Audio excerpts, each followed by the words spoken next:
Welcome my channel.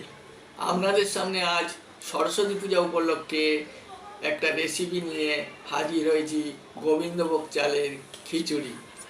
আশা করি এই রেসিপিটা আপনাদের ভালো লাগবে এবং দেখে নিয়ে আমি কী দিয়ে তৈরি করছি। আমি গোবিন্দভোগ চাল নিয়েছি আর তার সঙ্গে নিয়েছি এক বাটি ডাল। এবার সবজিগুলো টমেটো, গাজর, বেগুন, আলু, ফুলকপি, পাকা কুমড়ো, কাঁচা লঙ্কা, মটরশুঁটি এইগুলো আমি ভেজে নেব। সবজিগুলো ভাজার জন্য আমি গ্যাস অন করে তেলটা কড়াতে দিলাম।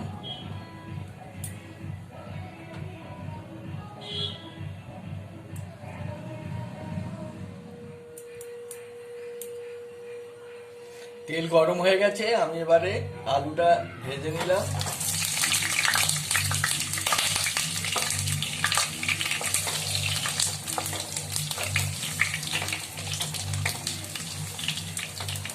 আলুটা ভাজা হয়ে গেছে,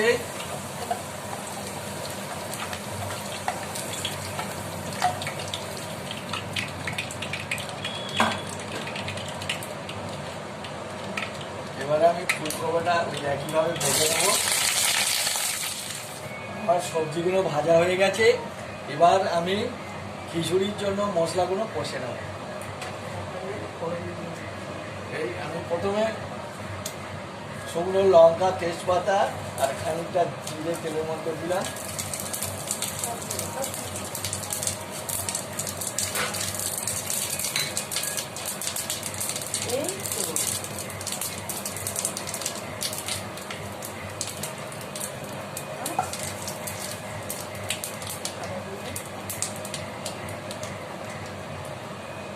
আদা দিলাম,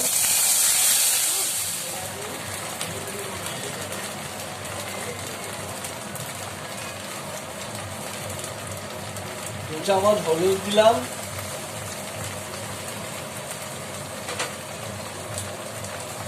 এক চামচ গুঁড়ো লঙ্কা দিলাম, ধনে জিরে গুঁড়ো দিলাম এক চামচ। এবার আমি এইটা সামান্য পরিমাণ জল দিয়ে একটু কষে নেব।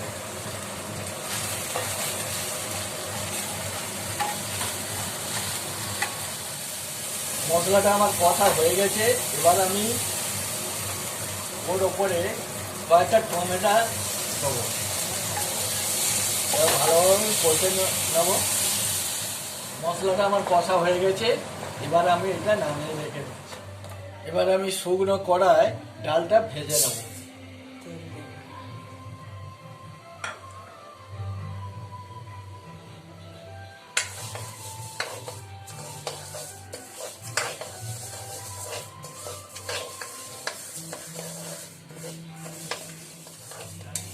ডালগুলো আমার ভাজা হয়ে গেছে, এবার আমি এই ডালে জল দিয়ে দেবো।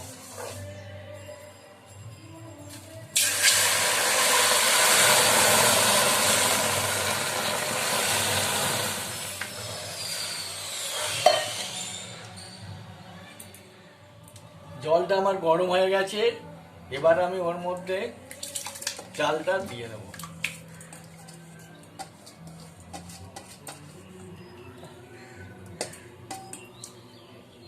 চালটা দিয়ে দেবো, ওর মধ্যে গোটা ছয় কাঁচা লঙ্কা দেবো আর তার সঙ্গে দেবো মটরশুঁটি, ছাড়ানো মটরশুঁটি করে।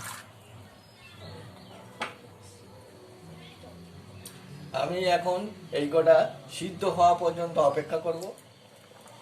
আমি এর মধ্যে সবজি ভাজাগুলো দিয়ে দিচ্ছি।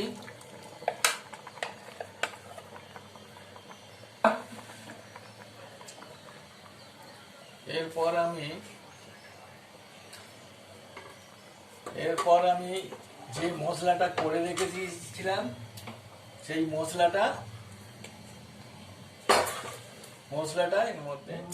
এর মধ্যে আমি চিনি, পরিমাণ মতো চিনি আর লবণ দিয়ে দিলাম।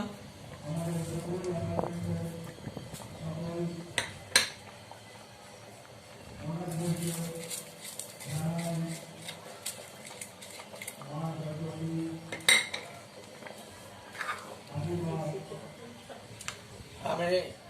এইগুলো সিদ্ধ হওয়া পর্যন্ত, সবজিগুলো সিদ্ধ হওয়া পর্যন্ত আমরা অপেক্ষা করব।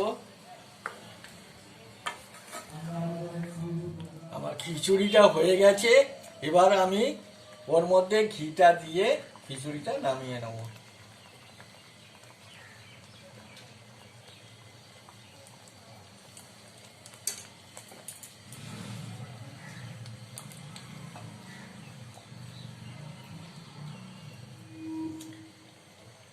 ওভেনটা অফ করে দিলাম। কিশমিশ দিয়ে এবার আমি পরিবেশন করব।